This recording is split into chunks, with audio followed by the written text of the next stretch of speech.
ఎంతోమంది బాధ్యతలు తీసుకున్న తర్వాత బాధ్యతల్లో పట్టించుకోకుండా చాలామంది తిరుగుతుంటారు.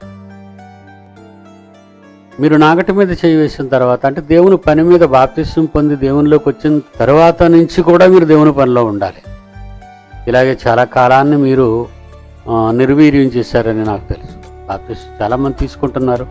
తీసుకున్న తర్వాత వాళ్ళు ఇక మాకేం పని లేదు అని ఇళ్ళ దగ్గరే ఉండిపోతున్నారు. ఏదో మత శాఖల్లో ఉన్న క్రైస్తవులుగా ఆదివారం గుడికి పోవటం ఇష్టమైతే, లేకపోతే కష్టమైతే మానేయటం. మరి అలాంటప్పుడు వాళ్ళు బాప్తిస్మం ఎందుకు తీసుకున్నారంటే, ఇచ్చేవాడికి బాప్తిస్మం అర్థం తెలియదు, తీసుకునే వాళ్ళకి బాప్తిస్మం అర్థం తెలియదు. బాప్తిస్మం అనే పదం ఒక్కటే వాడుతున్నారు కానీ ఆ బాప్తిస్మం ఎన్ని కోణాల్లో దేవునికి కనెక్ట్ అయ్యి ఉందో అనేది మాత్రం ఈరోజు ప్రజలు ఆలోచించడం లేదు.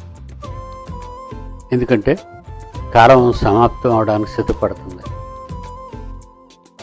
కాలం సమాప్తం అవడానికి సిద్ధపడుతుంది. భూమి మీద మన కాలం కూడా సమాప్తం అవుతుంది. ఏ క్షణాన్నైనా మనం ఇంతలో కనబడు అంతలో మాయమయ్యి ఆవిరి వంటి వాళ్ళు.